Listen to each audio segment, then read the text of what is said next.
Hello, friends. If you're curious about the movie Rush Hour 3, 2007, you're in the perfect place. Don't forget to give this video a quick like, it really helps us out. And if you're new here, hit subscribe to stay updated on all the latest movie deep dives. Let's jump right in. Rush Hour 3 is the third installment of the wildly popular action comedy franchise that brings together the sharp wit of Chris Tucker and the jaw-dropping martial arts skills of Jackie Chan. Directed by Brett Ratner, this 2007 blockbuster delivers everything fans love about the series. High-stakes action, laugh-out-loud moments, and a dash of heartfelt camaraderie. The chemistry between Detective James Carter, Tucker, and Chief Inspector Lee, Chan, is as electric as ever, driving the film's roller coaster plot filled with twists, turns, and edge-of-your-seat action sequences. Set against the vibrant backdrop of Paris, Rush Hour 3 introduces audiences to a deeper conspiracy within the criminal underworld. When Ambassador Han, a key diplomat who appeared in the first film, becomes the target of an assassination attempt, Carter and Lee are thrust into a world of danger that spans continents. Their mission to protect Han and uncover the truth takes them from Los Angeles to Paris, where they face a powerful crime syndicate and confront ghosts from their pasts. The movie wastes no time plunging us into the action. The opening sequence sets a fast-paced tone, with a near-deadly attack on Ambassador Han during a crucial world criminal court meeting. This moment doesn't just kick off the film, it sets the stakes sky-high, as it becomes clear that someone is willing to go to extreme lengths to silence Han and derail his efforts to expose the shadowy Triad organization. Enter Carter and Lee, who bring their signature blend of bickering and brilliance to the case. Carter, ever the charismatic chatterbox, finds himself out of his depth in a foreign land, while Lee's disciplined approach provides the perfect counterbalance. Their dynamic is the beating heart of the movie, with hilarious misunderstandings and cultural clashes adding levity to the intense storyline. As the duo follows the trail of clues, they uncover a sinister plot involving a secret list known as the Shai Shin. This list contains the names of influential figures within the triads, making it a coveted prize for anyone seeking power. The stakes become personal for Lee when they discover that his long-lost foster brother, Kenji, Hiroyuki Sanada, is at the center of the chaos. Kenji's involvement forces Lee to grapple with conflicting loyalties, adding a layer of emotional depth to the film. Paris, with its iconic landmarks and rich culture, serves as more than just a backdrop, it becomes a character in its own right. From adrenaline-fueled car chases through narrow streets to a jaw-dropping fight scene atop the Eiffel Tower, the city's unique flavor amplifies the excitement. The filmmakers expertly use the setting to heighten the stakes, with the Eiffel Tower sequence standing out as one of the most memorable moments in the franchise. The humor, a hallmark of the Rush Hour series, is as sharp as ever. Carter's fish-out-of-water antics in Paris provide plenty of laughs, whether he's mangling French phrases or attempting to woo local women. Tucker's comedic timing is impeccable, and his banter with Chan brings a much-needed lightness to the darker moments of the story. But Rush Hour 3 isn't just about action and comedy. It also delves into themes of loyalty, betrayal, and the bonds of family. Lee's complicated relationship with Kenji adds emotional weight to the narrative, culminating in a tense showdown that forces both men to confront their shared history.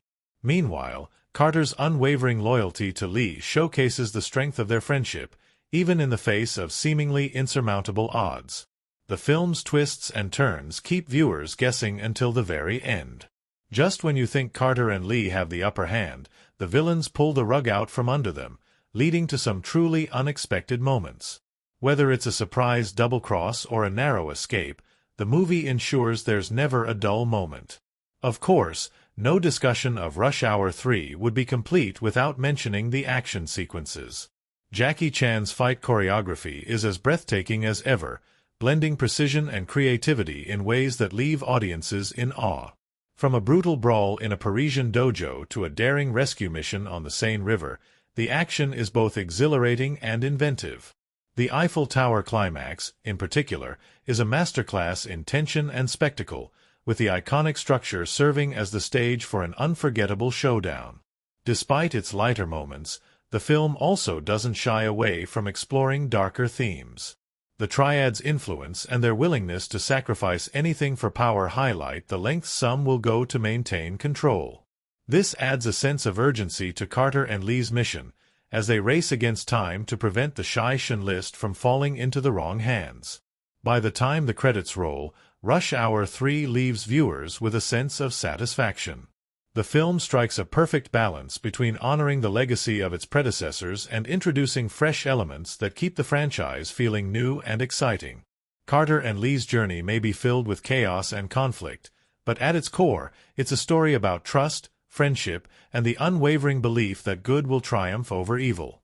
For fans of the series, Rush Hour 3 delivers exactly what you'd hope for: high-octane action, laugh-out-loud humor, and a pair of protagonists whose chemistry is unmatched.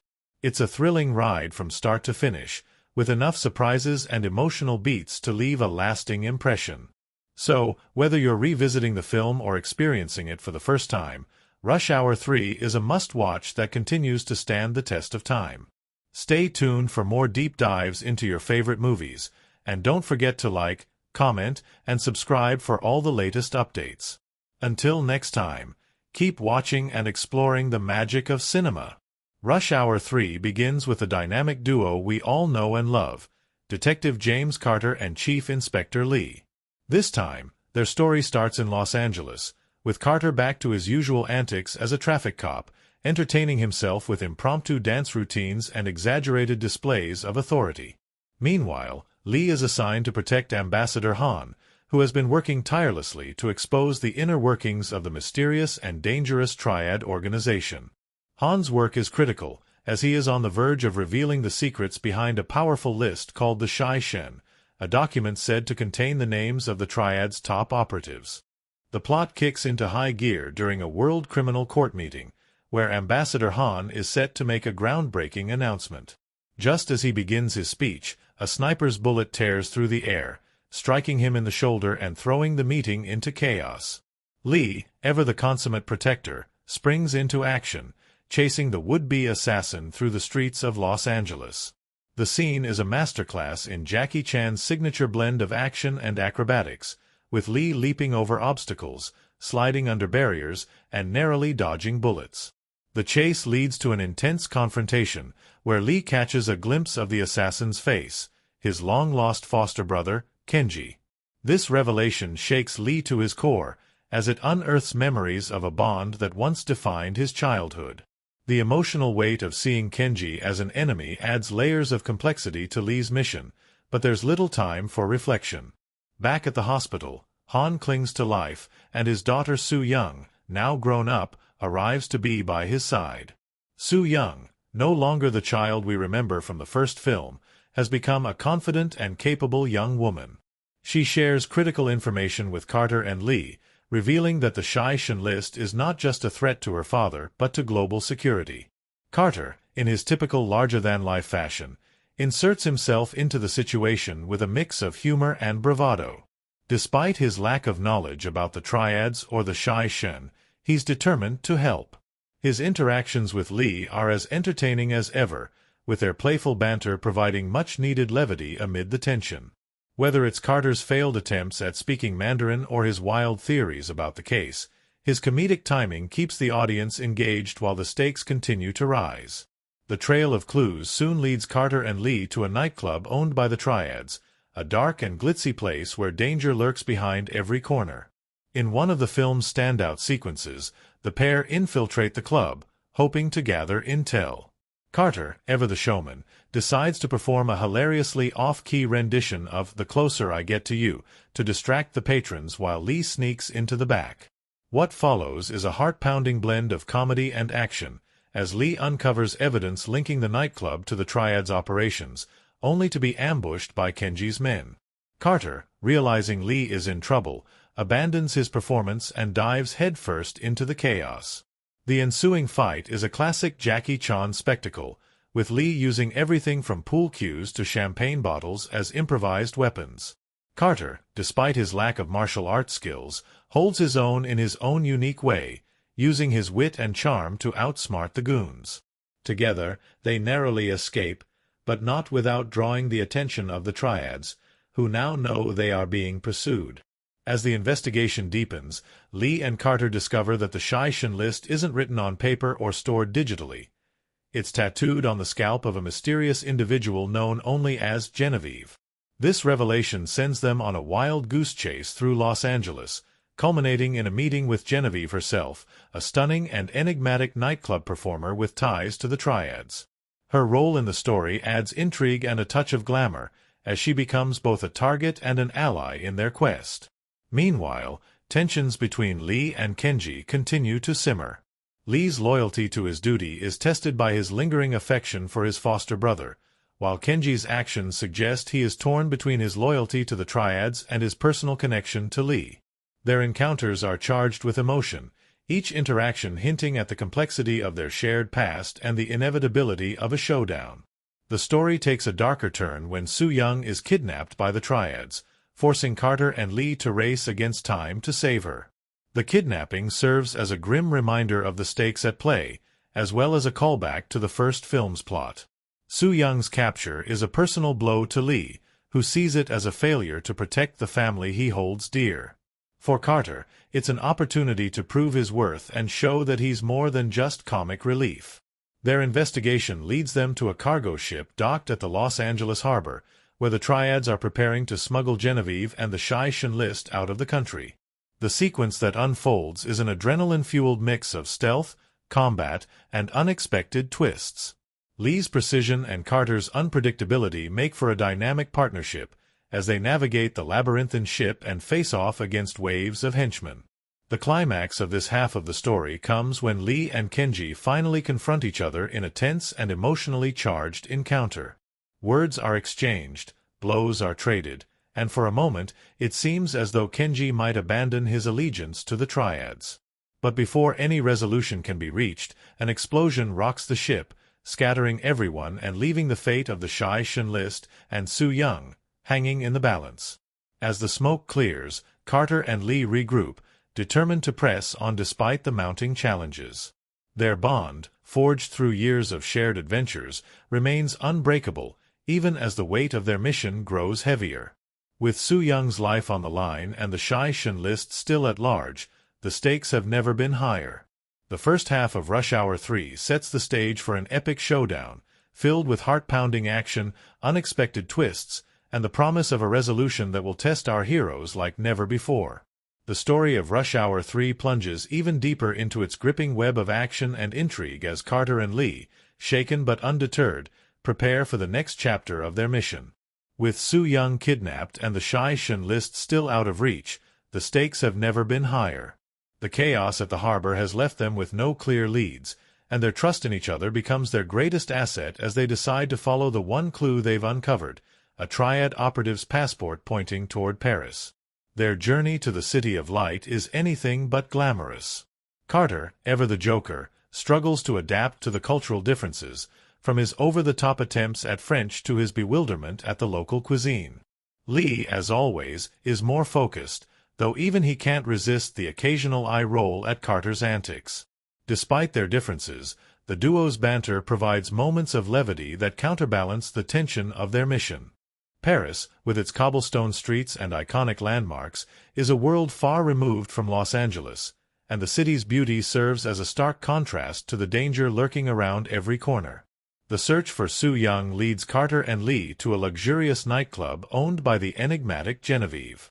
Here, they discover she has been moved to Paris under the watchful eye of the Triads. Genevieve, though reluctant at first, reveals that she holds the key to decoding the Shai-Shin list and that her life is in grave danger because of it.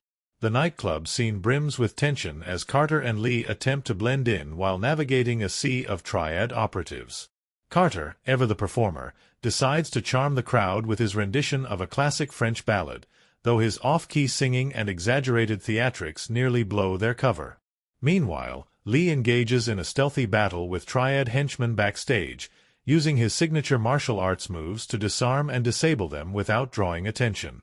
Just when it seems they've secured Genevieve's trust, Kenji makes a dramatic entrance. The sight of Lee's foster brother immediately changes the dynamic, as the emotional stakes skyrocket. Kenji warns Lee to back off, claiming that the Triads are too powerful to be defeated. His words are laced with a mix of threat and regret, hinting at his internal conflict. Lee, however, refuses to abandon his mission, and a heart-pounding chase through the streets of Paris ensues. The action crescendos with a confrontation on the Seine River, where Carter, Lee, and Genevieve find themselves cornered on a tourist boat.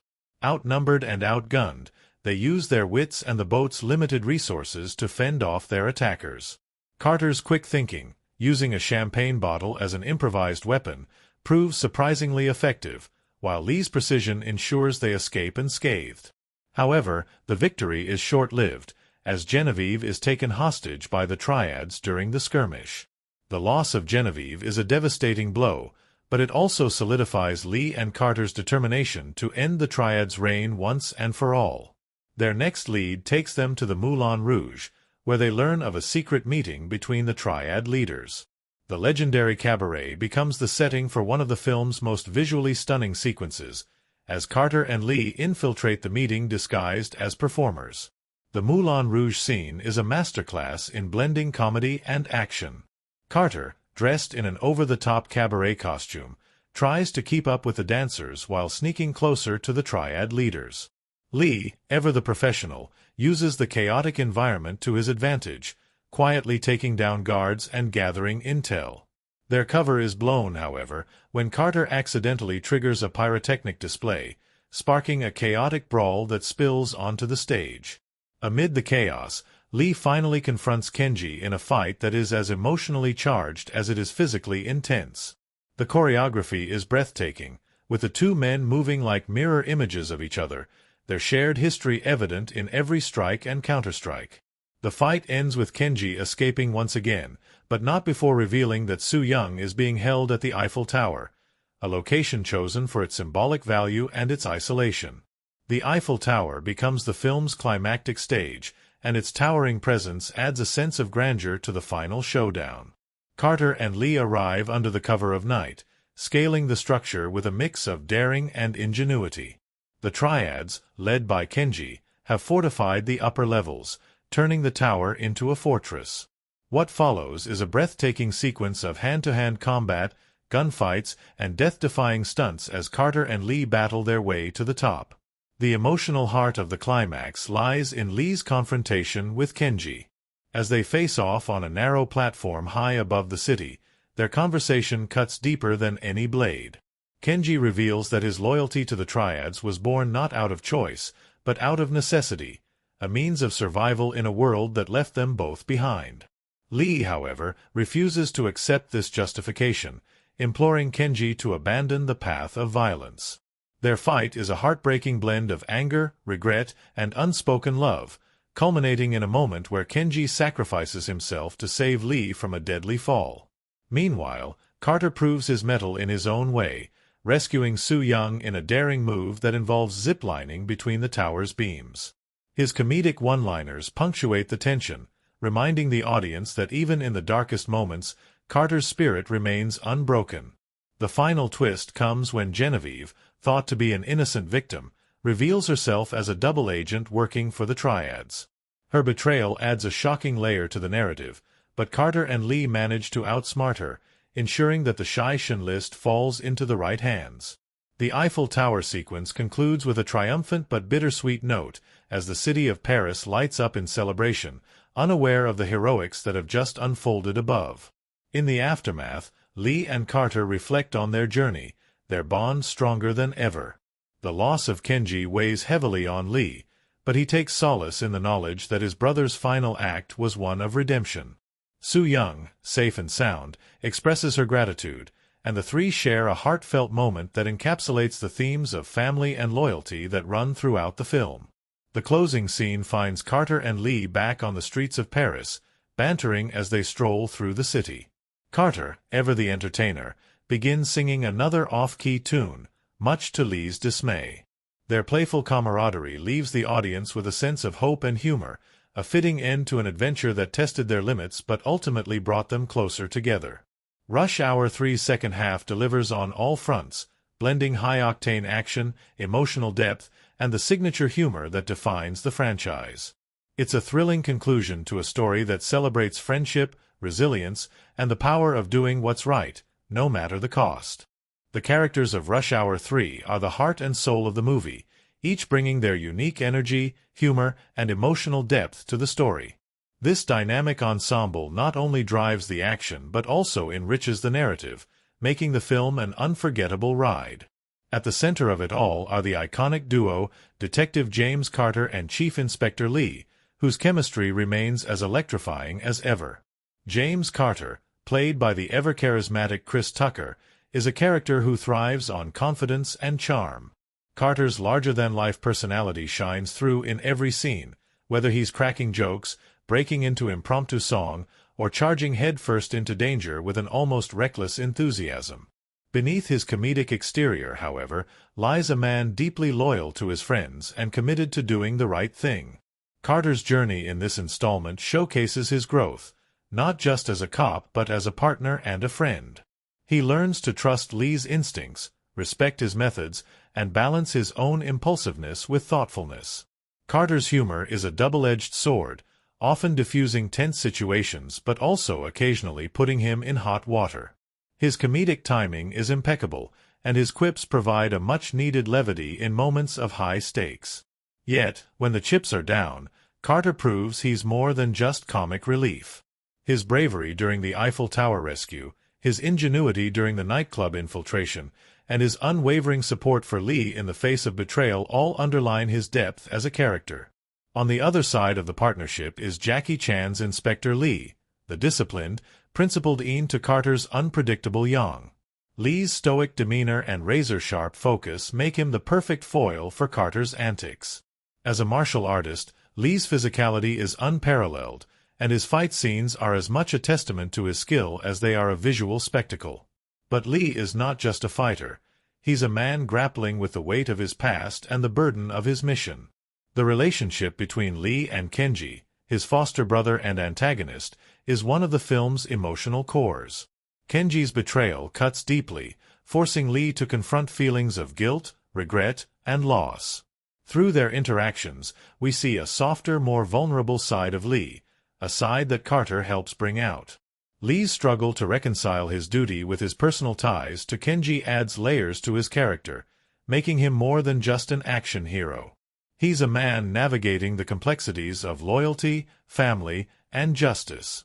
Kenji, portrayed by Hiroyuki Sanada, is a fascinating character in his own right. As Lee's foster brother, Kenji serves as both a mirror and a contrast to Lee. Where Lee chose a path of honor and justice, Kenji succumbed to the pressures of the criminal underworld, aligning himself with the triads. Despite his villainous role, Kenji is far from one-dimensional. His interactions with Lee reveal a deep-seated conflict, as he wrestles with the choices that have brought him to this point. Kenji's ultimate sacrifice is a poignant moment that underscores the complexity of his character, a man torn between his loyalty to the triads and his love for his brother. Su Young, played by Jing-Chu Zhang, serves as the emotional linchpin of the story. Once a child under Lee's protection, she has grown into a strong, independent woman who remains central to the plot. Su Young's kidnapping is the catalyst for much of the film's action, but her role extends beyond that of a damsel in distress. She is intelligent, resourceful, and courageous, standing as a testament to the bond she shares with Lee. Her reunion with Lee and Carter is heartfelt, and her gratitude and resilience leave a lasting impression. Genevieve, portrayed by Noémie Lenoir, is another intriguing character. Introduced as a key to the mystery of Shai Shen, she initially comes across as a victim caught in the triad's web. However, her true nature as a double agent adds a layer of intrigue to her character. Genevieve's duplicity makes her unpredictable, and her betrayal heightens the tension as the story reaches its climax. She represents the moral ambiguity that permeates the film, a reminder that not everyone is as they seem. In the supporting cast, Max von Sydow's portrayal of Reynard, the French official secretly aiding the triads, is both chilling and compelling. Reynard's outward sophistication and charm mask a ruthless pragmatism, and his betrayal is a shocking twist that underscores the theme of deception. His interactions with Carter and Lee reveal his disdain for their methods, and his ultimate downfall is a satisfying moment of justice. The film's secondary characters, including the bumbling taxi driver George Avon Attle, provide moments of comic relief that balance the high-stakes drama. George's arc, from a reluctant accomplice to an unlikely ally, adds a touch of whimsy to the narrative. His interactions with Carter, in particular, are a highlight, showcasing the cultural clashes that define much of the film's humor. What makes Rush Hour 3's characters so engaging is their interplay. Carter and Lee's partnership is the beating heart of the film, and their dynamic drives both the comedy and the drama. Their differences, Carter's brashness versus Lee's restraint, create endless opportunities for conflict and camaraderie. At the same time, their mutual respect and affection for each other anchor the story, reminding viewers that at its core, this is a tale of friendship. The relationships between characters also play a crucial role in exploring the film's themes. Lee and Kenji's bond delves into the complexities of family and loyalty, while Carter's growth highlights the importance of trust and understanding. Soo Young's resilience speaks to the strength of those who refuse to be victims, and Genevieve's betrayal underscores the dangers of deception and greed. Ultimately, the characters of Rush Hour 3 are what make the film resonate with audiences. They are funny, flawed, courageous, and compelling, each contributing to the rich tapestry of the story. Whether it's Carter's comedic brilliance, Lee's heartfelt determination, or Kenji's tragic complexity, these characters leave an indelible mark, ensuring that their journey is one viewers won't soon forget. Rush Hour 3 is a movie packed with thrilling action, laugh-out-loud humor, and a vibrant sense of adventure, but the story behind the scenes is just as fascinating. From unusual production challenges to fun trivia, the making of this film was anything but ordinary. These strangest facts and behind-the-scenes insights not only enrich the lore surrounding the movie, but also make us appreciate the dedication and effort that went into bringing this action comedy to life. The production of Rush Hour 3 began with high expectations, but one of the most intriguing facts lies in how long it took to come to fruition. Fans of the franchise were left waiting for 6 years after the release of Rush Hour 2, wondering if they'd ever see Carter and Lee team up again. The delay was partly due to negotiations with the cast and crew. Jackie Chan, who was initially hesitant to return, was eventually swayed by the strong fan demand and a promise of creative input in the film's stunts. Speaking of Jackie Chan, his dedication to performing his own stunts is legendary, and Rush Hour 3 was no exception. One of the film's standout action sequences takes place on the Eiffel Tower, a location that posed unique challenges. Filming atop one of the world's most iconic landmarks required extensive coordination with Parisian authorities, and safety measures were pushed to their limits. Chan, ever the perfectionist, insisted on performing many of the high-altitude stunts himself, despite the risks involved. It's said that he even helped choreograph some of the fights to ensure they stayed true to his signature style. Another fascinating tidbit involves Chris Tucker, whose return as Detective Carter came with a hefty price tag. At the time of filming, Tucker became one of the highest-paid actors in Hollywood, earning a reported $25 million for his role. His salary surpassed even that of Jackie Chan, a surprising turn given Chan's global superstar status.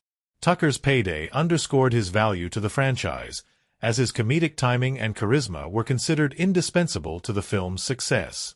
Unusual occurrences on set often lead to memorable stories, and Rush Hour 3 had its fair share. One particularly humorous incident involved the scene in which Carter and Lee infiltrate a French nightclub. Chris Tucker, known for improvising, decided to ad-lib several lines, leaving his co-stars struggling to keep a straight face. Jackie Chan later admitted in interviews that it was one of the hardest scenes to film because he couldn't stop laughing at Tucker's antics. The nightclub scene also has a quirky bit of trivia attached. The extras hired for the sequence were predominantly real Parisian dancers and performers, adding an authentic vibe to the setting. However, some of these performers didn't speak English, leading to amusing miscommunications during filming. Tucker, always quick on his feet, used the language barrier to create impromptu comedic moments, many of which made it into the final cut. Paris itself played a significant role in shaping the film's atmosphere.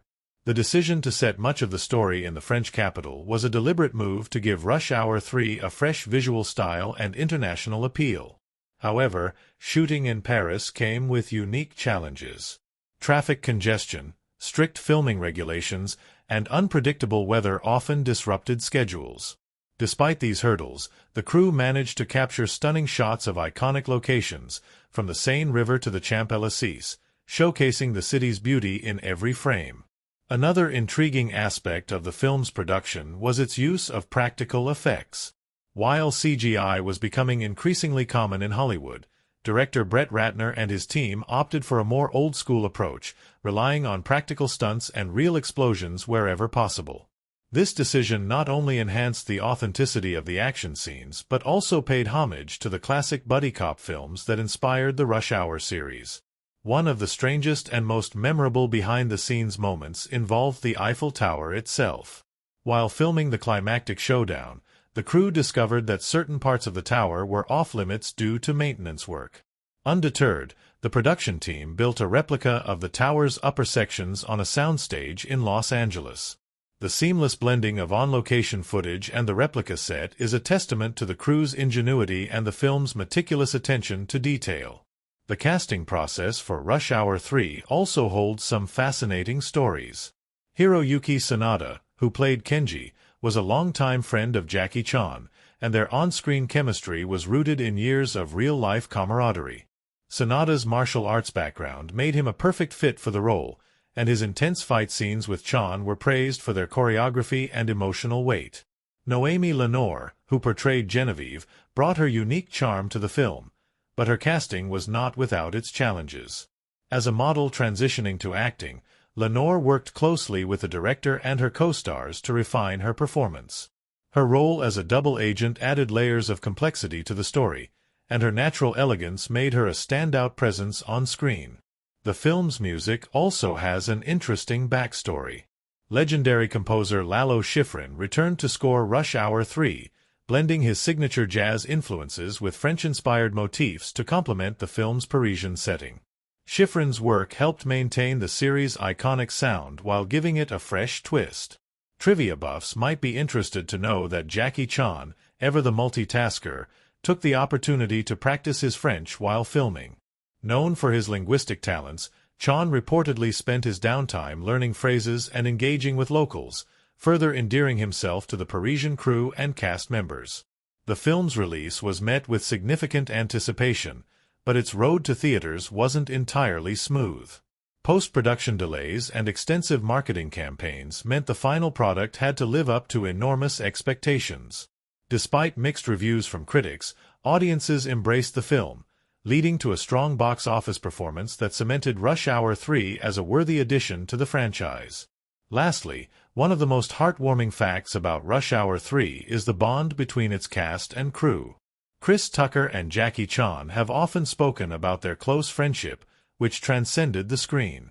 Their camaraderie was evident in every scene, and their genuine affection for one another made the film's humor and heart resonate with viewers. In the end, the strangest facts about Rush Hour 3 reveal the extraordinary effort, creativity, and passion that went into making the movie. From daring stunts on the Eiffel Tower to hilarious improvisations and unforgettable performances, the behind-the-scenes stories are as entertaining as the film itself. These insights remind us that filmmaking is a labor of love, filled with unexpected challenges and moments of brilliance that make the final product all the more special. Rush Hour 3 is more than just a high-energy action comedy. It's a film that cleverly interweaves humor, tension, and themes of loyalty and friendship against the backdrop of an international caper. While the movie is widely celebrated for its entertaining surface, a deeper exploration of its significant events reveals layers of critical and thematic resonance that contribute to its enduring appeal. Each major event in the story carries weight, not only in advancing the plot but in shaping the film's impact and reception. One of the most pivotal events in Rush Hour 3 occurs early in the film, the assassination attempt on Ambassador Han. This moment immediately raises the stakes, throwing Detective Carter and Inspector Lee into a chaotic new mission. From a critical perspective, this event serves multiple purposes. It re-establishes the core duo's dynamic, with Carter's comedic bravado contrasting Lee's focused determination. At the same time, it sets the tone for the movie, introducing an undercurrent of danger that lingers even during the film's lighter moments. The attempt on Han's life also acts as a catalyst for the narrative, pulling Lee into a deeply personal quest as he discovers that Kenji, his long-lost brother, is involved in the conspiracy. This twist injects emotional depth into the story, transforming what could have been a straightforward action plot into a tale of divided loyalties and moral conflict. As Carter and Lee travel to Paris to unravel the Triad conspiracy, the film's setting becomes a character in its own right. Rush Hour 3 was more than just another installment in the beloved action comedy series. It was a global cinematic adventure that brought together cultures, personalities, and immense creativity. Delving into the filmmaking process reveals a tapestry of fascinating behind-the-scenes moments and fun anecdotes that give this film its unique charm. From the initial brainstorming sessions to the final touches in post-production, the journey of creating Rush Hour 3 is a story in itself. The production of Rush Hour 3 was an ambitious undertaking, not only because of the scale of its action sequences but also due to its international scope. The decision to set much of the film in Paris added an air of sophistication and intrigue, but it also came with its share of logistical challenges. Director Brett Ratner and his team wanted to ensure that the French capital wasn't just a backdrop but an integral part of the story. To achieve this, they scouted iconic locations like the Eiffel Tower, the Seine River, and the Paris Opera House, weaving them seamlessly into the narrative. Shooting in such historic and heavily trafficked areas required meticulous planning and negotiation with local authorities, which the production team handled with finesse. Jackie Chan, known for his insistence on performing his own stunts, brought his signature energy and dedication to the film. One of the most memorable behind-the-scenes stories involves the climactic Eiffel Tower sequence. The production team faced significant hurdles while filming this high-stakes scene. Not only did they need to secure special permits to shoot on the landmark, but they also had to contend with unpredictable weather and the tower's dizzying heights. Chan, undeterred by the challenges, insisted on climbing sections of the tower himself for authenticity, despite the availability of stunt doubles and safety rigs. His commitment to realism is one of the reasons why the action sequences in Rush Hour 3 feel so visceral and engaging. Chris Tucker, on the other hand, brought his infectious humor and improvisational skills to the set. Known for his quick wit, Tucker often improvised his lines, leading to some of the film's funniest moments. In fact, several iconic scenes owe their charm to his spontaneity. One anecdote recalls a scene in a Parisian cab where Carter attempts to charm the French driver, played by Yvonne Attal. While the script had a structured outline, Tucker's ad-libbed remarks about the French language and his playful banter with Attal brought an added layer of hilarity. The cast and crew often found it hard to keep a straight face during his scenes, resulting in numerous retakes that only added to the camaraderie on set. The chemistry between Chan and Tucker was another cornerstone of the film's success. Their bond extended beyond the screen, creating a warm and collaborative atmosphere during production. The duo frequently spent time between takes sharing stories and jokes, which translated into their effortless on-screen dynamic. One memorable moment occurred during a fight rehearsal where Chan was choreographing a complex martial arts sequence. Tucker, known for his less-than-stellar martial arts skills, humorously attempted to mimic Chan's moves, resulting in an impromptu comedy routine that left everyone in stitches. This playful interaction was emblematic of the light-hearted spirit that permeated the set. Behind the camera, the technical aspects of Rush Hour 3 were equally impressive. The cinematography by J. Michael Murrow captured the vibrancy of Paris while maintaining the fast-paced energy of the franchise. The use of sweeping aerial shots of the Eiffel Tower and the city skyline provided a sense of grandeur, while the close-up action sequences kept the audience on the edge of their seats. The team employed innovative techniques, such as mounting cameras on drones and cranes, to achieve dynamic angles and smooth transitions. These efforts were instrumental in creating the film's visually stunning aesthetic. The music of Rush Hour 3, composed by Lalo Schifrin, deserves special mention. Schifrin, who had worked on the previous installments, brought his signature flair to the score, blending orchestral compositions with contemporary beats. The result was a soundtrack that enhanced the film's comedic and dramatic moments. Interestingly, One of the most recognizable pieces, the theme song used during the opening credits, was recorded in a single take. Schifrin later remarked that the chemistry between the orchestra members during that session mirrored the camaraderie of the cast and crew. One of the lesser-known facts about the film is its meticulous attention to detail in costume design. The wardrobe team worked closely with the actors to ensure their outfits reflected their characters' personalities. For example, Carter's flashy suits were a nod to his bold and extravagant nature, while Lee's understated attire highlighted his discipline and humility. The costumes also played a role in the film's humor, such as the sequence where Carter dons a robe during a spa infiltration, leading to one of the film's most comical moments. The choice of Paris, with its rich history and iconic landmarks, adds an air of sophistication and novelty to the story. One of the most significant sequences takes place in the French nightclub, where Carter's flamboyant persona collides with the subdued elegance of the Parisian underworld. This scene, while comedic on the surface, subtly critiques cultural stereotypes and highlights the duo's ability to adapt to unfamiliar environments. Critics have often praised this sequence for its clever blend of humor and tension, as well as its ability to showcase the contrasts between East and West, a recurring theme throughout the Rush Hour series. A key moment of thematic resonance occurs during Lee's confrontation with Kenji on the Eiffel Tower. This showdown is more than just an action-packed climax. It's a deeply emotional encounter that delves into themes of family, honor, and betrayal. Lee's internal struggle is palpable as he grapples with his loyalty to the law and his lingering bond with Kenji. The scene's high stakes are mirrored by its breathtaking setting, with the precarious height of the Eiffel Tower symbolizing the fragility of their relationship. Critics have often noted how this sequence elevates the film beyond typical action fare, imbuing it with a sense of gravitas that lingers long after the credits roll. From a critical perspective, the film's use of humor deserves special attention. Chris Tucker's portrayal of Carter injects the story with a frenetic energy that keeps the audience engaged even during slower moments. However, some critics have argued that the humor occasionally veers into the realm of caricature, relying on stereotypes that may feel dated or uncomfortable to modern viewers. Despite this, Tucker's comedic timing and chemistry with Jackie Chan remain highlights of the film, showcasing the duo's unparalleled ability to balance action with levity. Their banter not only provides comic relief but also underscores the strength of their partnership, a central theme of the series. The production team faced its share of challenges, including a significant language barrier. With a cast and crew representing multiple nationalities, communication sometimes proved tricky.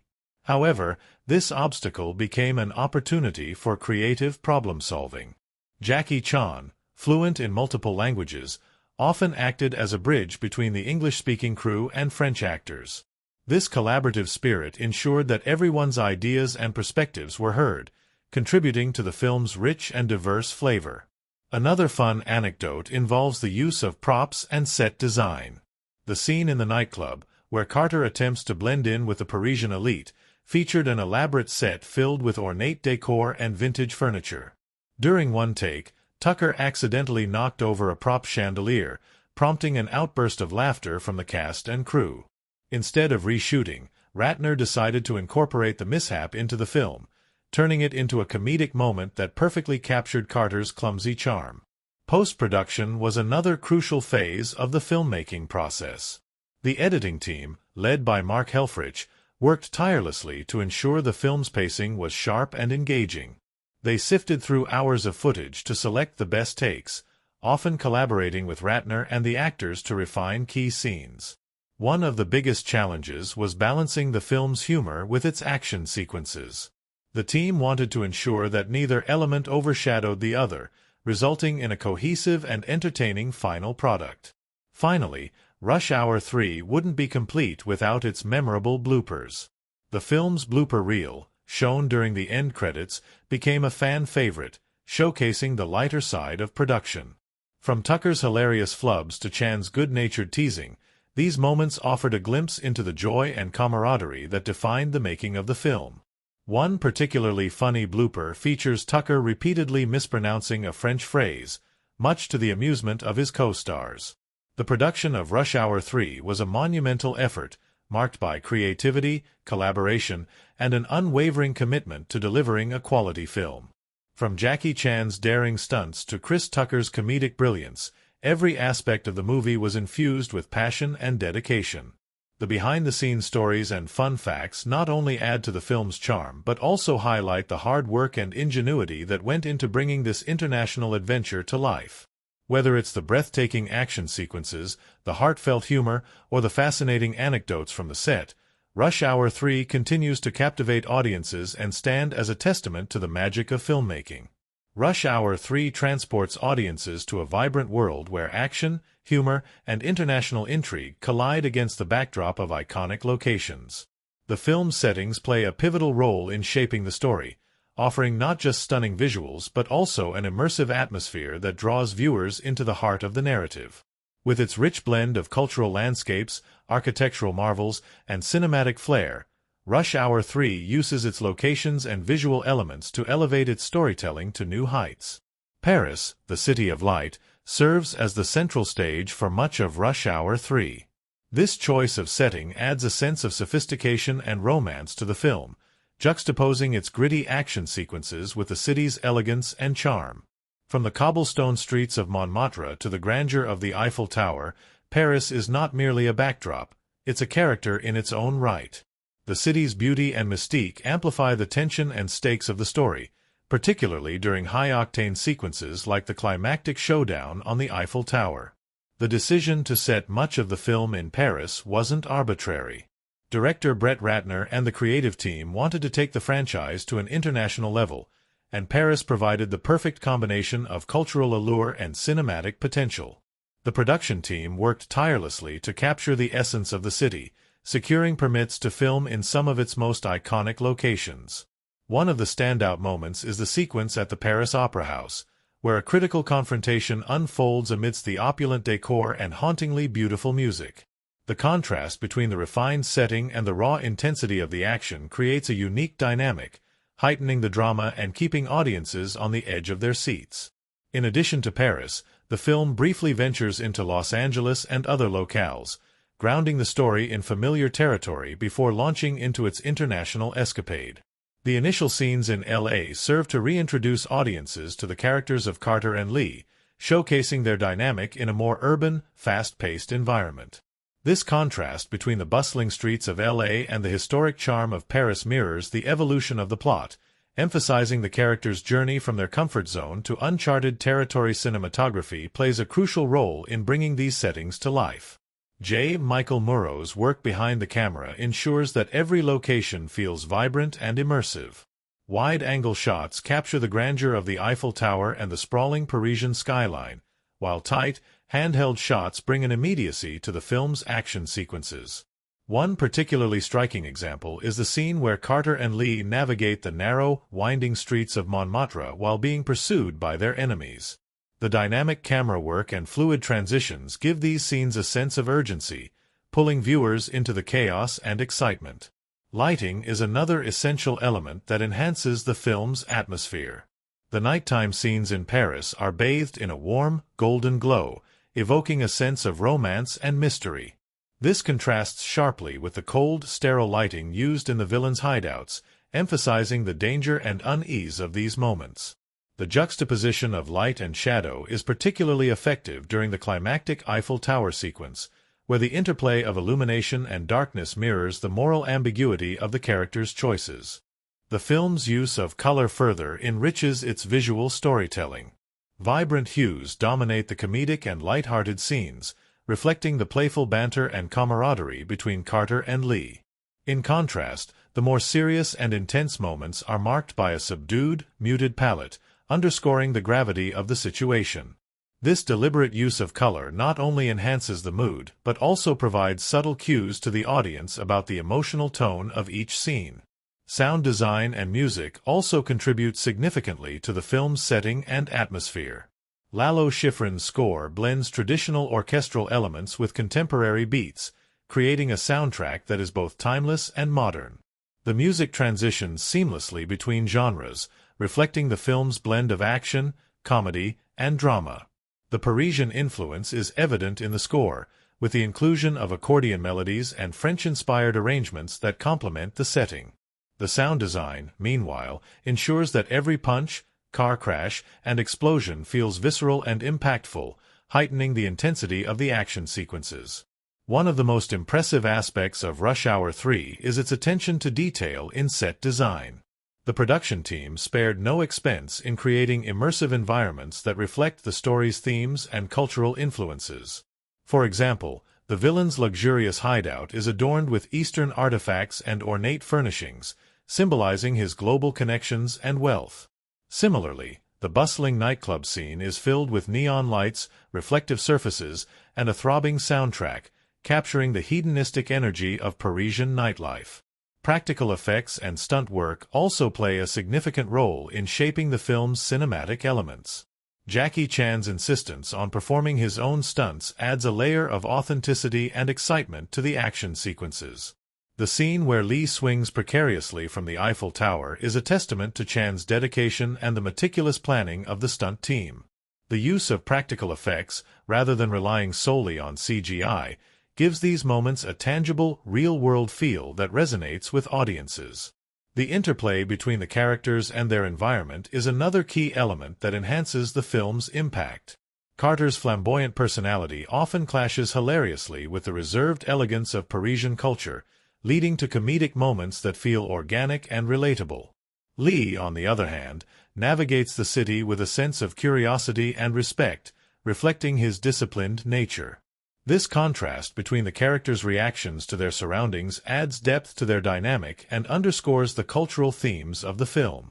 Editing is another unsung hero in the film's cinematic arsenal. The rapid cuts during the action sequences maintain a brisk pace, keeping viewers engaged without overwhelming them. Meanwhile, the slower, more deliberate edits during the film's quieter moments allow for emotional resonance and character development. The balance between these two styles ensures that the film feels cohesive and well-paced, despite its shifts in tone. The settings and cinematic elements of Rush Hour 3 are more than just aesthetic choices, they are integral to the storytelling. By immersing audiences in the vibrant world of Paris and using visual and auditory techniques to enhance the narrative, the film creates an experience that is both entertaining and memorable. From the grandeur of its iconic locations to the meticulous craftsmanship of its cinematography and sound design, Rush Hour 3 demonstrates the power of setting and cinematic elements in elevating a story. It's a testament to the creativity and dedication of the filmmakers, who turned a simple buddy cop comedy into a visually stunning and emotionally resonant adventure. The behind-the-scenes story of Rush Hour 3 is as dynamic and entertaining as the film itself, filled with fun anecdotes, surprising moments, and a glimpse into the camaraderie of its cast and crew. As the third installment of a beloved franchise, the production had high expectations, and meeting them required not just hard work but also a lot of humor, quick thinking, and problem-solving. The journey from pre-production to the final cut was a roller coaster ride that revealed the passion and dedication of everyone involved. One of the most delightful aspects of Rush Hour 3's behind-the-scenes journey was the infectious chemistry between its two leads, Jackie Chan and Chris Tucker. Their on-screen dynamic, a blend of frenetic energy and playful banter, was a natural extension of their real-life friendship. Tucker, known for his quick wit and improvisational skills, often kept the set lively with his jokes and impersonations. Crew members fondly recall how Tucker would launch into spontaneous comedy routines during downtime, leaving everyone in stitches. Chan, ever the perfectionist, was a stark yet complimentary contrast to Tucker. Known for his rigorous work ethic, Chan spent hours rehearsing stunts and action sequences, ensuring every detail was flawless. Despite his intense focus, Chan's humor often shone through, particularly when he taught the crew martial arts tricks or engaged in friendly sparring sessions with Tucker. Their camaraderie wasn't just entertaining, it set the tone for the entire production, fostering an environment of collaboration and mutual respect. The cultural diversity of the cast and crew brought an added layer of vibrancy to the set. Since much of the film was shot in Paris, the production team included many local professionals. Language barriers occasionally led to humorous misunderstandings, but these moments only strengthened the bond between the international team. For instance, one day, a French crew member misinterpreted a direction from Brett Ratner about lighting placement. The resulting setup, though unintentional, created a striking visual effect that Ratner ended up keeping in the final cut. Filming in Paris came with its own set of challenges, many of which tested the team's creativity and problem-solving skills. Securing permission to shoot at iconic locations like the Eiffel Tower and the Paris Opera House was no small feat. It required extensive negotiations with local authorities and meticulous planning to minimize disruptions to the city's daily life. The production team faced tight schedules, often filming late into the night to avoid large crowds. The scene where Carter and Lee navigate the bustling streets of Montmartre was shot during peak tourist hours, requiring extraordinary coordination to capture the action amidst throngs of onlookers.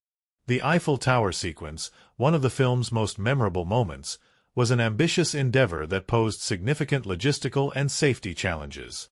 Jackie Chan's insistence on performing his own stunts added an extra layer of complexity. For the scene where Lee dangles precariously from the tower's beams, the crew had to implement extensive safety measures, including harnesses, nets, and an emergency rescue team on standby. Chan's fearlessness and dedication inspired the entire team, but his daring stunts also left them holding their breath until the director yelled, "Cut!" The Paris Opera House sequence presented its own unique hurdles. The grandeur of the location was both a blessing and a curse, as its historical significance meant the crew had to be extremely cautious to avoid causing any damage. Setting up the intricate fight scene amidst the opulent decor required precise choreography and careful handling of props. One mishap involving a chandelier led to an unexpected delay, but the crew's quick thinking ensured that no permanent damage was done. The chandelier, fortunately, was an intricate replica, and the incident became a running joke among the team. One of the film's standout comedic moments, a scene where Carter attempts to speak French, was largely improvised by Chris Tucker. Initially, the script had a straightforward dialogue exchange, but Tucker's comedic instincts led him to ad-lib the entire scene. His exaggerated French pronunciation and over-the-top gestures had the cast and crew struggling to contain their laughter during filming. The spontaneity of the moment added a layer of authenticity to the scene, and it quickly became a fan favorite. The production wasn't without its share of unexpected challenges. One particularly rainy day threatened to derail an outdoor action sequence. Rather than postpone the shoot, the team decided to incorporate the weather into the scene. The rain-soaked streets added a dramatic flair to the visuals, and the actors embraced the challenge, performing their stunts with even greater intensity. The result was a sequence that felt both organic and visually stunning, proving that sometimes the best moments arise from unforeseen circumstances. Behind the scenes, Brett Ratner's directorial approach played a significant role in shaping the film's atmosphere. Known for his hands-on style, Ratner was deeply involved in every aspect of the production, from choreographing action sequences to guiding the actors' performances. He encouraged a collaborative environment where everyone, from the lead actors to the set designers, felt valued and heard. Ratner often held impromptu brainstorming sessions, inviting input from the crew to solve creative challenges. The music department also had its share of interesting stories. Composer Lalo Schifrin, a veteran of the franchise, worked closely with the production team to craft a score that blended the series' signature themes with fresh elements inspired by Parisian culture. The inclusion of traditional French instruments, such as the accordion, added a unique touch to the soundtrack. Schifrin even brought a live accordion player to the set during one of the filming days, allowing the cast and crew to experience the music firsthand. Jackie Chan, ever the innovator, contributed to the film's choreography and stunt design. His years of experience in martial arts and action filmmaking made him an invaluable asset to the production. Chan's attention to detail extended beyond his own stunts. He often provided feedback on the choreography for other actors, ensuring that every movement looked seamless and authentic. Chan's passion for his craft was infectious, inspiring the stunt team to push their limits and deliver performances that were both daring and precise.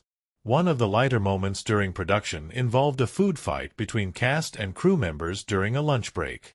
It began with a playful exchange between Chris Tucker and a crew member but quickly escalated into an all-out battle, with sandwiches, fruits, and even a few croissants flying through the air.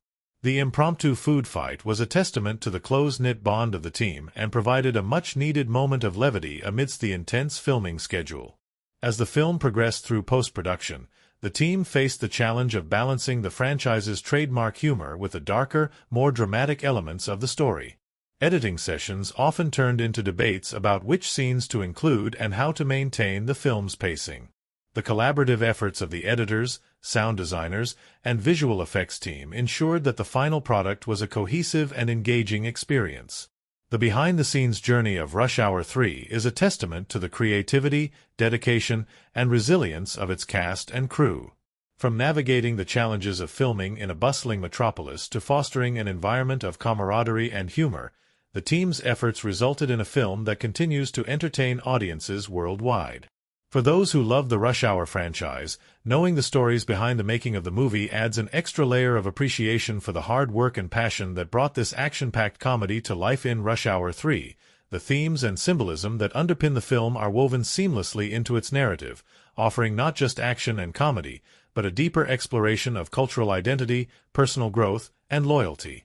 As the third installment in a beloved franchise, the film continues to explore the dynamic between Detective James Carter, Chris Tucker, and Detective Chief Inspector Lee, Jackie Chan. However, it also delves into more complex themes that resonate with its audience on a personal and cultural level.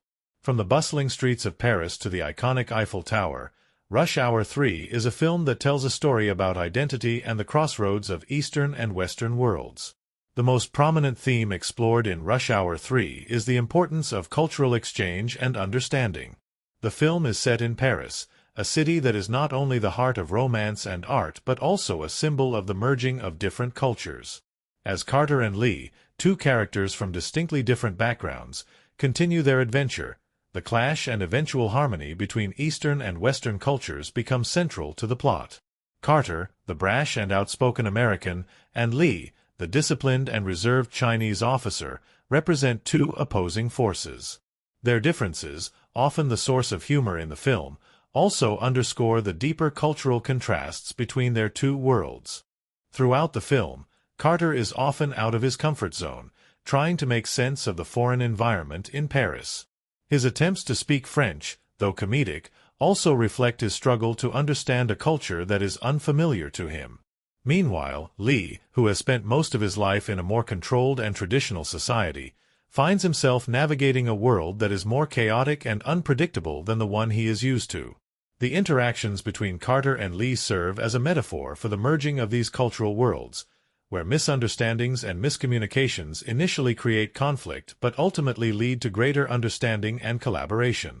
Their partnership is a dynamic symbol of how two different perspectives can complement one another when approached with mutual respect. A secondary theme that runs throughout the film is personal growth and transformation. This theme is not just confined to Carter and Lee but extends to other characters as well.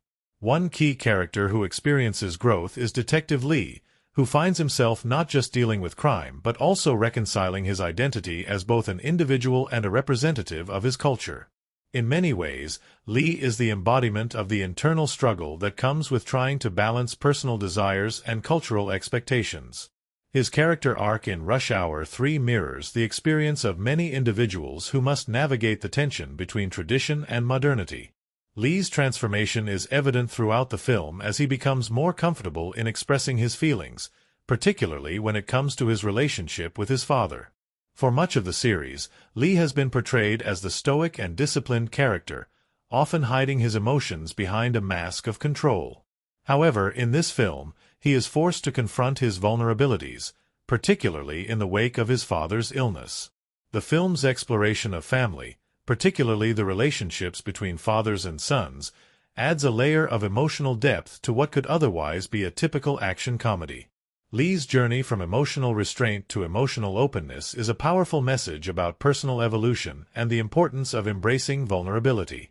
For Carter, personal growth manifests in his evolving sense of responsibility and maturity. Though he remains the loud-mouthed, larger-than-life character audiences have come to know and love, there are subtle moments where Carter shows a more thoughtful side. His interactions with Lee, particularly when the stakes are high and the danger is real, reveal his growing respect for his partner and the importance of teamwork. This marks a significant development in Carter's character, as he learns to place the needs of others above his own. It also speaks to the theme of friendship, as Carter and Lee's bond deepens throughout the film. In addition to the exploration of cultural identity and personal growth, Rush Hour 3 also tackles the theme of loyalty and the bonds that hold people together. At the heart of the film is the unbreakable partnership between Carter and Lee. Their friendship is tested when they are faced with the complex web of international crime and corruption, but no matter how difficult the situation becomes, their loyalty to each other remains unwavering. This theme of loyalty is reinforced through the characters' interactions with others, as they continuously put themselves at risk for the sake of justice and friendship. The film emphasizes that loyalty is not just about staying by someone's side through thick and thin, but also about making the difficult choices that strengthen relationships in the face of adversity. Symbolism is also deeply embedded in Rush Hour 3, with several key elements in the film carrying significant meaning that adds layers of depth to the story. One of the most notable symbols is the recurring motif of the Eiffel Tower, which represents both the film's setting and its central theme of cultural convergence. The Eiffel Tower, a symbol of France and of romance, serves as a backdrop to many of the film's pivotal moments, including the climactic battle at its base. In a symbolic sense, the tower represents the meeting point of cultures, much like the relationship between Carter and Lee. As the two characters navigate the streets of Paris and the complexities of international crime, the Eiffel Tower stands as a towering reminder that they are at the crossroads of different worlds. Another important symbol is the use of color, which plays a significant role in visually emphasizing the film's themes. The film's cinematography utilizes a rich color palette, with bold reds and blues dominating many of the action scenes. The use of these colors is not merely aesthetic but serves to reinforce the emotional intensity of the moments they accompany. Red, often associated with danger, passion, and urgency, is prominently featured during moments of high tension, particularly during the action-packed sequences. Blue, on the other hand, is often associated with calmness and resolution, providing a visual counterpoint to the chaos that unfolds throughout the film. The interplay between these colors symbolizes the balance between conflict and resolution, chaos and order, and serves as a reminder of the characters' evolving relationship as they face their challenges. Another layer of symbolism comes in the form of the family heirloom that plays a key role in the film's plot. The heirloom, which is central to the mystery surrounding the film's villains, represents the enduring power of heritage and tradition. It's not just an object of value but a symbol of the ways in which family, history, and legacy influence present actions. The pursuit of the heirloom drives much of the film's plot, pushing Carter and Lee to work together despite their differences. At the same time, the heirloom symbolizes the burden of the past and the importance of preserving cultural values while moving forward in the face of modern challenges. One of the most poignant moments in Rush Hour 3 comes when Carter and Lee have a heart-to-heart conversation about the meaning of their partnership. It's in this moment that the themes of friendship, loyalty, and cultural understanding converge, and the symbolism of the Eiffel Tower and the family heirloom becomes clear. Just as the tower stands tall amidst the streets of Paris, so too does their friendship stand strong despite the challenges they face.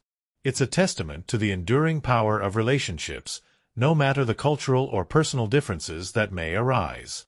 In the end, the themes of Rush Hour 3 are more than just the backdrop to an action-packed, comedic adventure. They serve as the emotional and intellectual foundation of the film, giving the audience more to consider than just the latest round of laughs and stunts. The exploration of cultural identity, personal growth, and loyalty provides a rich tapestry against which the comedic antics and high-octane action can unfold. And through its use of symbolism, from the Eiffel Tower to the family heirloom, the film offers a deeper commentary on the convergence of different worlds, the balance between tradition and progress, and the power of enduring friendships. Rush Hour 3 is not just an action comedy. It's a film that invites reflection on the complexities of culture, identity, and the human connection. In Rush Hour 3, the film's themes and symbolism provide a rich undercurrent to the action comedy narrative, adding complexity and depth to the story beyond just its stunts and humor.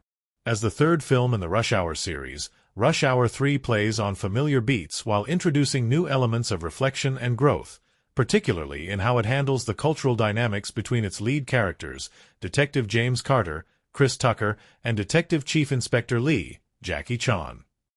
The thematic exploration in this film goes beyond the usual action tropes, making it a story of personal growth, loyalty, friendship, and the power of understanding across cultural divides. At the heart of Rush Hour 3 is the theme of cultural clash and reconciliation. This dynamic is not only a cornerstone of the relationship between Carter and Lee, but also a reflection of the film's setting in Paris, a city that serves as a symbolic bridge between East and West. Throughout the film, Carter and Lee are forced to reconcile their differences, as their contrasting approaches to life and work highlight the tension between their cultural identities. Carter, the fast-talking, brash American detective, is often out of his element in the sophisticated, often confusing world of European crime, especially when navigating the cultural subtleties of Paris. His comic misunderstandings and attempts to navigate French culture are a source of humor, but they also highlight the larger theme of cultural difference and the challenges that arise when individuals from different backgrounds are thrust together. Lee, on the other hand, embodies the more traditional, stoic values of his Chinese heritage.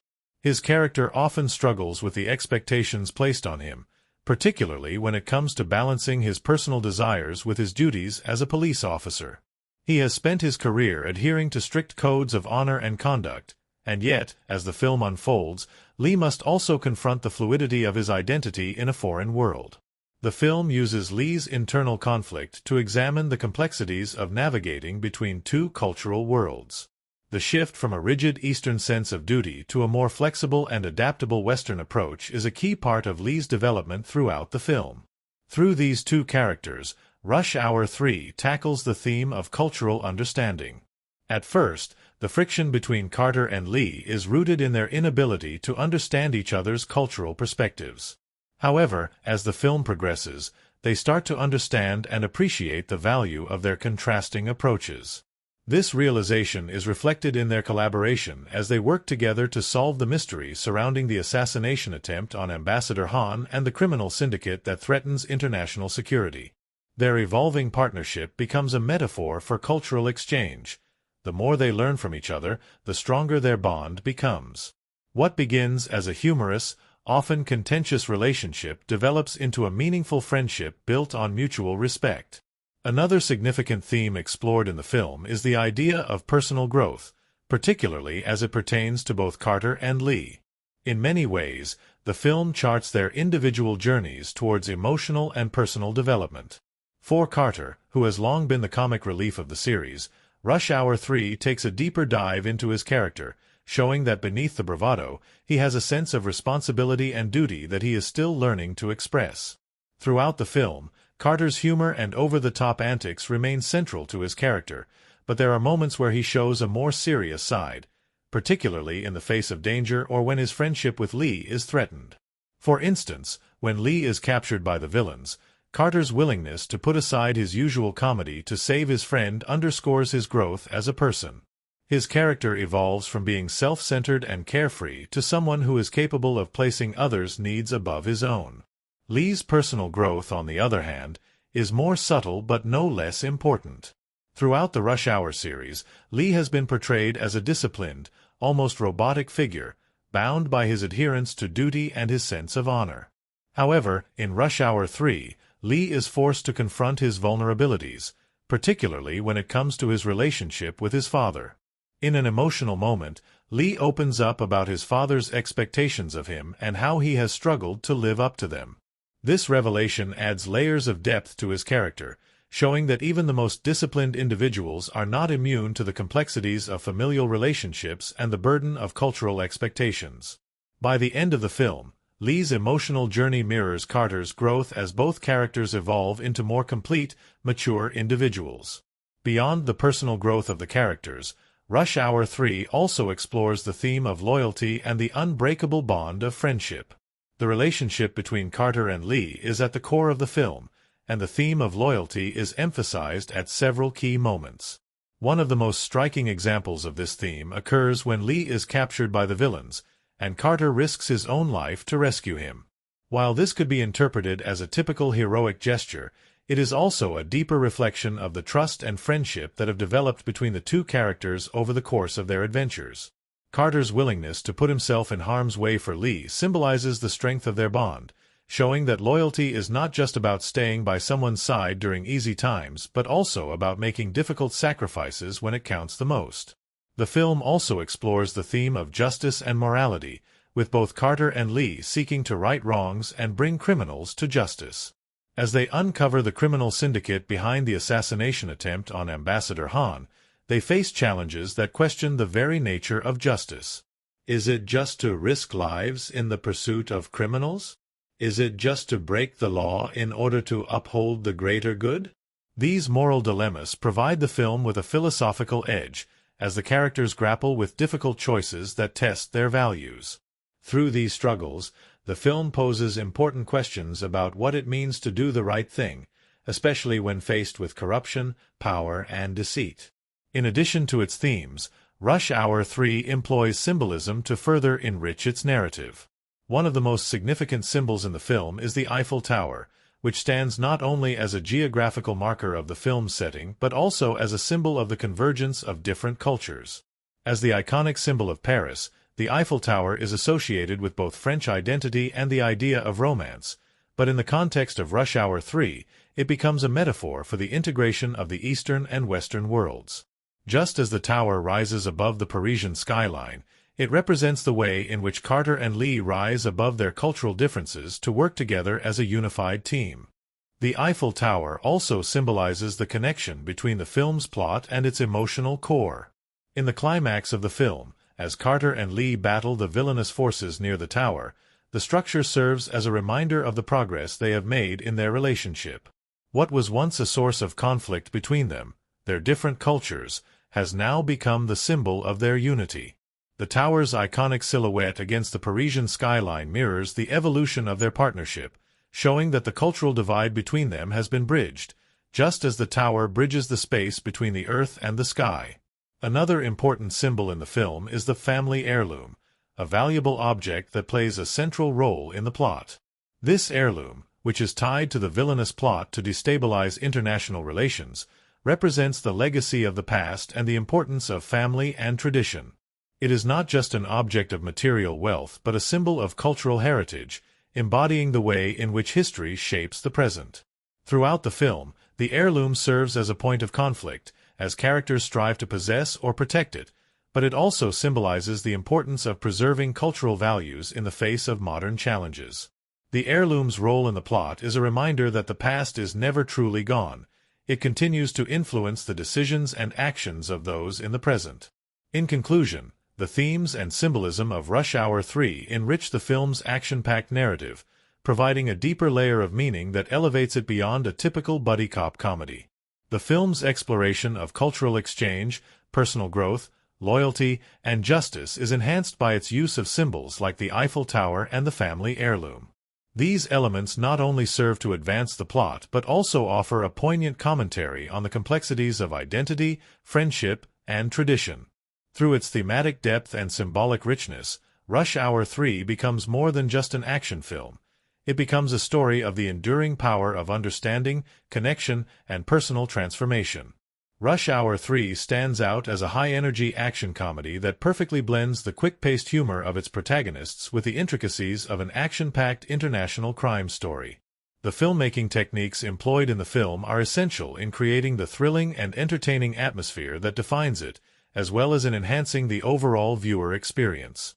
From the use of sound design to dynamic editing and expertly executed camera work, every aspect of the film's technical execution contributes to its vibrant, humorous, and pulse-pounding narrative.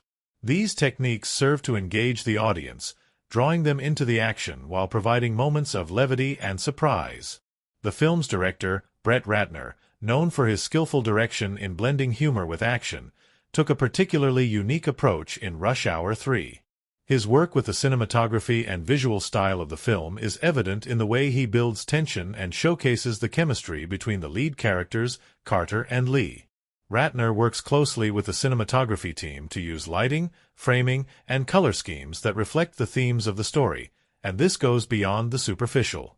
The movie is set primarily in Paris, with some key scenes in the high-stakes environment of the city's criminal underworld, and Ratner and his team make sure to capture the vibrancy of the setting while emphasizing the darker, more ominous moments. One of the key filmmaking techniques used to set the tone of Rush Hour 3 is its use of vibrant, saturated colors in the city shots. Paris, with its breathtaking architecture and grand boulevards, is filmed to emphasize the city's elegant beauty, yet there are moments when the camera dives into the shadows of the criminal world. The contrasting color palette serves to mirror the dual nature of the film. On the surface, it is a comedy, but underneath lies a more serious narrative about international crime and betrayal. By utilizing warm, golden hues for moments of humor and intimacy and darker tones for moments of suspense and danger, the filmmakers create a visual distinction that adds depth to the story. Cinematography plays a crucial role in highlighting the relationship between Carter and Lee. The film opens with the duo in their familiar comedic rapport, but as the stakes rise, the camera work shifts to reflect the more serious moments of tension. Director of photography J. Michael Murrow used wide-angle shots for the action scenes, capturing the chaos and fast-paced nature of the fights and chases, making sure to maintain clarity and engagement. These shots are often paired with rapid cuts that keep the energy high while offering the audience the occasional moment of humor. The film is packed with well-choreographed action sequences, and Murrow's camera placements allow for maximum impact. Whether it's a fight scene, a chase through Parisian streets, or moments of subtle interaction between Carter and Lee. The action choreography, much like the first two films in the series, plays a pivotal role in the success of Rush Hour 3, and much of that is enhanced by precise camera techniques. Ratner and his team worked closely with Jackie Chan, a martial arts master and stuntman, to create action sequences that were not only thrilling but also authentic and engaging. Jackie Chan's background in martial arts films allowed the filmmakers to showcase his acrobatic skills in a way that not only enhanced the action but also lent itself to the humor of the film. The fast-paced choreography is often filmed in long, uninterrupted shots, allowing the audience to appreciate the fluidity of the fight scenes. This technique ensures that the stunts appear seamless, making them more impressive and adding an element of realism to the film's otherwise larger-than-life spectacle. Editing also plays a significant role in Rush Hour 3's pacing and tone. The film is designed to keep the viewer on the edge of their seat, moving between comedic moments and high-octane action scenes, and editing is key in managing these shifts. The fast-paced, rapid cuts typical of action films are utilized throughout, especially in the chase scenes and action sequences, where quick transitions between shots create an almost frantic rhythm that keeps the action moving forward. This technique enhances the feeling of urgency during the film's action-packed moments, providing a visual cue that these are life-or-death situations for the characters. Meanwhile, slower cuts during the more emotional or character-driven scenes allow the audience to catch their breath and reflect on the evolving relationship between Carter and Lee. In particular, Rush Hour 3 uses the technique of parallel editing to build tension, especially in moments where two separate plot threads are unfolding simultaneously. This technique is particularly effective in action films, where events occurring in different locations or involving different characters are interconnected. For example, while Carter and Lee are trying to stop an international conspiracy, there are moments where other characters are facing danger. The cutting back and forth between these simultaneous events creates suspense and heightens the sense that everything is building to one climactic moment. Sound design is another crucial element in shaping the atmosphere of Rush Hour 3. The movie's score, composed by the talented Lalo Schifrin, is dynamic and energetic, perfectly complementing the action-heavy scenes while maintaining the film's signature light-hearted vibe. Schifrin's musical choices are an essential part of setting the tone for key moments, whether it's the upbeat jazz-infused tunes during scenes of comedic relief or the suspenseful orchestral motifs during more serious or intense moments. The music enhances the viewer's experience by reflecting the emotional undertones of each scene. The lively, jazzy soundtrack often plays during sequences with Carter, reinforcing his larger-than-life persona and comedic energy, while the tense, pulsating tracks that accompany action sequences provide a heightened sense of danger and urgency. One of the most effective uses of sound in the film is during the fight and chase scenes, where the sound effects add realism and immediacy to the action. The sound of punches landing, the thuds of bodies hitting the ground, and the roar of car engines all contribute to the immersive atmosphere of the film. The editing and sound effects work in tandem to create a heightened sense of realism, making the fight scenes feel visceral and immediate. For instance, in the iconic fight sequence where Carter and Lee team up to fight their enemies, the exaggerated sound effects of punches and kicks punctuate the action, providing a comic flair to the sequence. The use of silence in certain moments is just as important. It allows the audience to focus on the tension building in the scene before the next big action or comedic moment. In terms of box office production, Rush Hour 3 was a financial success, though its performance was mixed compared to the earlier films in the franchise. Released in 2007, it was highly anticipated, with both Chris Tucker and Jackie Chan returning to their iconic roles. The film grossed over $258 million worldwide, continuing the success of its predecessors, but it didn't reach the same box office numbers as Rush Hour 2, which had been a massive hit. However, Rush Hour 3 still solidified itself as a successful entry in the series, largely due to its formulaic blend of action, comedy, and international intrigue that resonated with audiences. The film's international appeal, especially in markets like Asia and Europe, was a major factor in its box office success. The Paris setting, combined with the film's focus on international crime, provided a global flavor that attracted viewers from different parts of the world. The film's production budget was estimated to be around $140 million, and while it didn't match the peak financial success of the second film in the series, it was still a solid return on investment. Its box office performance was a testament to the film's enduring popularity and the chemistry between its two leads. The success of Rush Hour 3 helped solidify the franchise as one of the most popular action comedy series of the 2000s. The film's success also helped bolster the careers of its stars, especially Chris Tucker, who had become known for his comedic timing and brash persona as Carter. In conclusion, Rush Hour 3 is a shining example of how filmmaking techniques, such as cinematography, editing, sound design, and production values, are integral to creating an immersive and engaging cinematic experience. These technical elements work together to enhance the overall tone and pacing of the film, whether through dynamic action sequences or moments of humor and emotional depth. The film's use of quick cuts, energetic camera work, and immersive sound design contribute to the film's overall success in delivering a highly entertaining, fast-paced experience for its audience. Through careful attention to these filmmaking techniques, Rush Hour 3 continues to be a memorable and beloved entry in the action comedy genre. In the dynamic action comedy Rush Hour 3, 2007, the chemistry between the two lead actors, Chris Tucker and Jackie Chan, is undoubtedly one of the film's biggest draws. Their return as Detective James Carter and Inspector Lee, respectively, not only brings a sense of familiarity but also reaffirms the beloved partnership that had begun in the first two films of the Rush Hour franchise. From the beginning of the series, their interactions, often a blend of humor, cultural clashes, and an enduring friendship, have provided the perfect balance between comedy and action, and Rush Hour 3 is no exception. The cast and their performances are an essential part of the movie's charm, and behind-the-scenes interviews reveal how their collaboration made the film even more memorable. Chris Tucker, known for his rapid-fire comedic delivery and over-the-top enthusiasm, returns as the wisecracking, fast-talking Detective James Carter. His portrayal of Carter is a masterclass in physical comedy, witty one-liners, and high-energy performance. During the promotional interviews for Rush Hour 3, Tucker expressed his deep affinity for the character and how much he enjoyed the opportunity to reprise the role. "Carter's my man," Tucker said in one interview. "He's funny, he's crazy, he's bold, and he's just so much fun to play. Every time I step into his shoes, I'm just ready to go."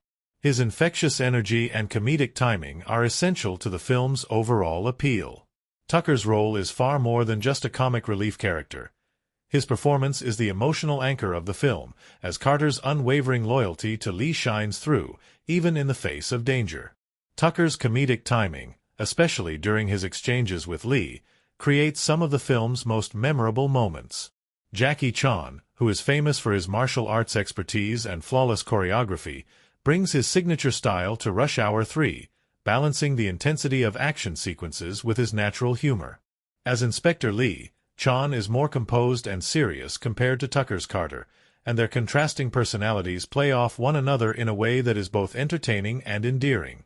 In interviews, Jackie Chan reflected on the evolution of his character throughout the Rush Hour series, emphasizing that, as Lee, he always tries to maintain a sense of balance between his character's professional demeanor and the humorous moments that come from working with Carter.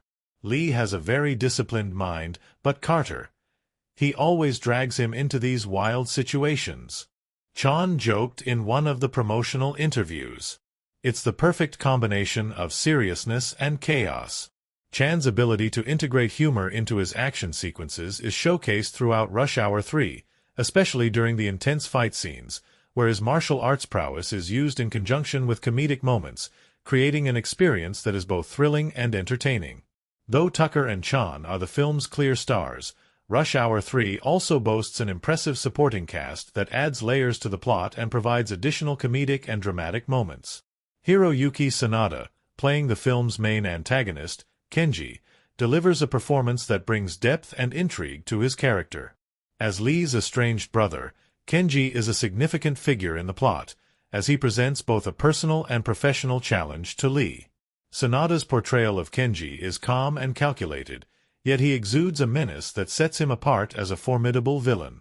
In interviews, Sanada spoke about his excitement in playing a role that allowed him to showcase his martial arts skills while also bringing a more dramatic side to his character. Kenji's not just a villain, he's a person with his own struggles, his own history, Sanada said. I enjoyed exploring that aspect of him. His ability to balance the villainous aspects of Kenji with moments of vulnerability gives the character complexity and makes him an integral part of the narrative. The film also features performances from several supporting characters, including the return of Zhang Zi as the assassin Isabella, who adds to the movie's international flair. Zi's character provides a fierce and capable antagonist to Lee and Carter's escapades, further intensifying the stakes of the movie. Her action scenes, alongside her interactions with the leads, offer a unique mix of elegance and danger that adds a layer of sophistication to the film's otherwise light-hearted atmosphere. Additionally, the supporting cast includes Roman Polanski in a cameo role as a diplomatic figure, which, in itself, is an interesting and surprising choice that adds a layer of humor and unpredictability to the film.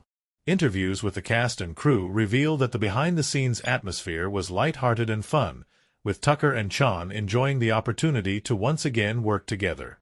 One of the most endearing stories from the set came from Jackie Chan, who recalled how he and Chris Tucker would improvise many of their scenes together. Chris and I would talk and try to come up with funny bits. Sometimes, we'd just laugh for hours and not film anything, Chan said. But that's the magic. When we're having fun, it shows on screen. And the audience can feel that energy. This camaraderie between the leads was infectious, and their playful interactions, both on and off set, made the filming process an enjoyable experience for everyone involved. Beyond the performances, Rush Hour 3 also benefited from strong direction and collaboration among the creative team. Director Brett Ratner, who had helmed the previous two films in the franchise, emphasized the importance of keeping the essence of the series intact while also adding new elements to keep things fresh. We wanted to push the boundaries while still staying true to what the fans love about these characters, Ratner explained in an interview. He also noted how both Tucker and Chan were instrumental in shaping their characters and the film's tone. Chris and Jackie have such great chemistry together that it feels like they're just playing off each other. That's the magic of these films. On the production side, Rush Hour 3 was shot in several iconic locations across Paris, and the choice of setting was important in maintaining the global appeal of the franchise. In interviews, it was revealed that shooting in Paris presented its own set of challenges, particularly with managing the traffic and crowds in the bustling city.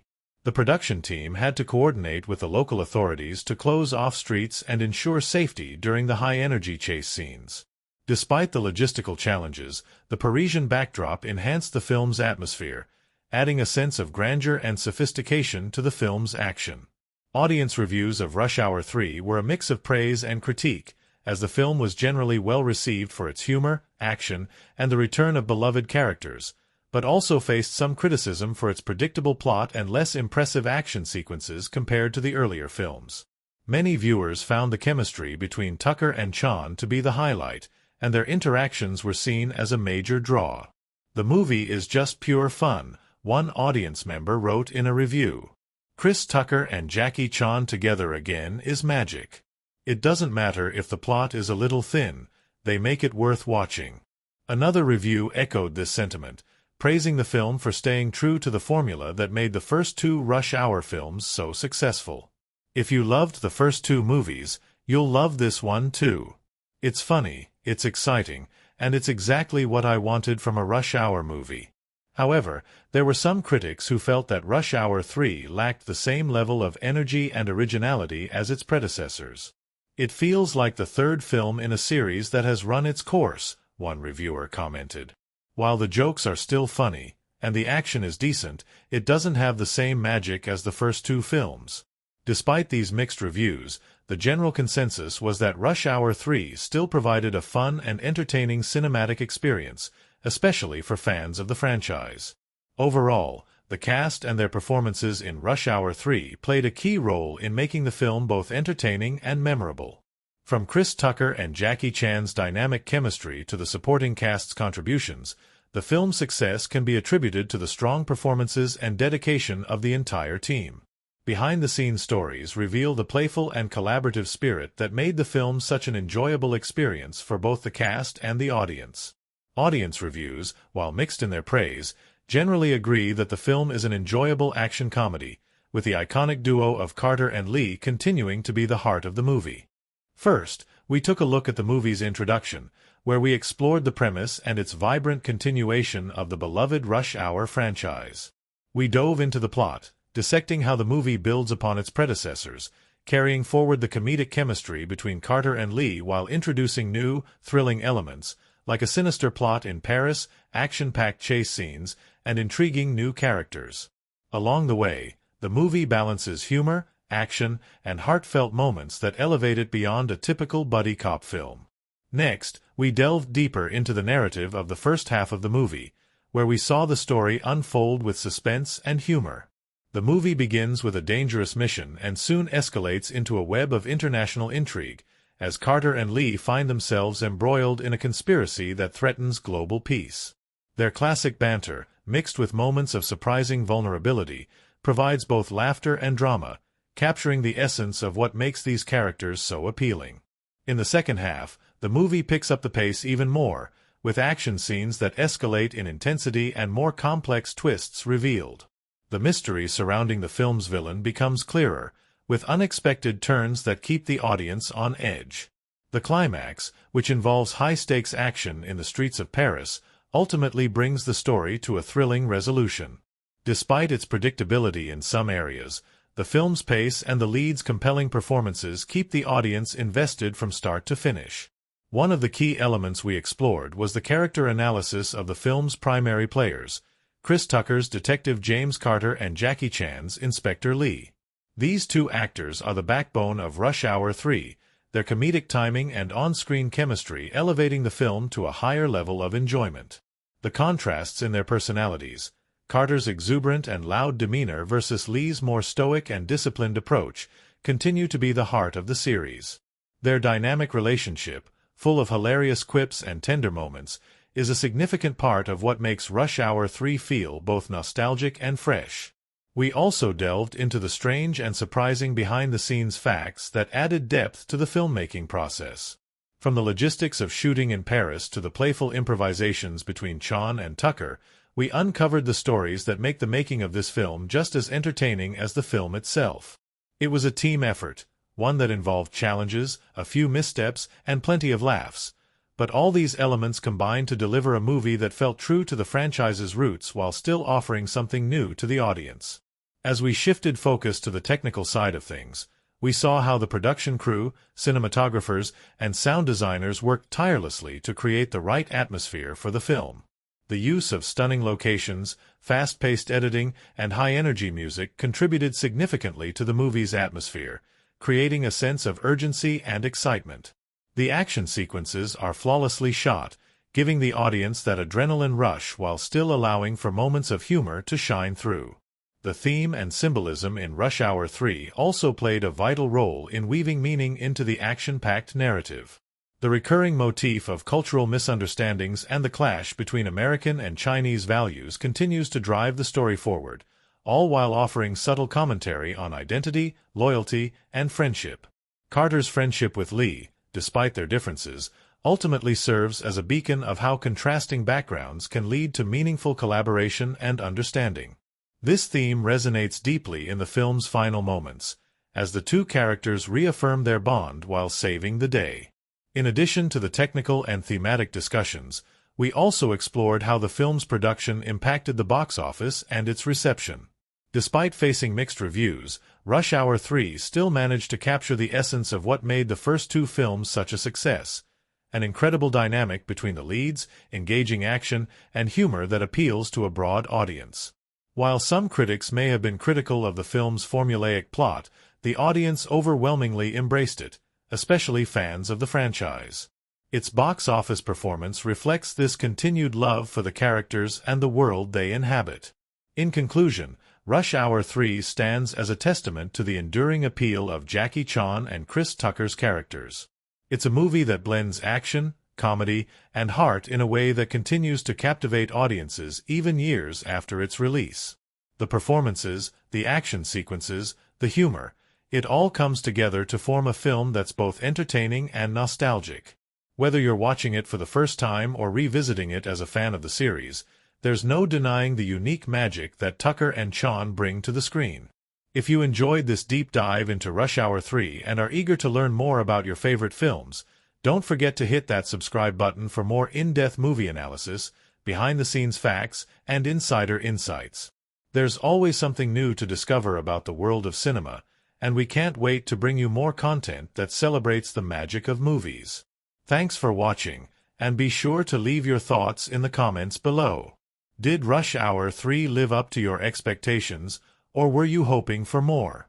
Let us know, and we'll see you in the next video.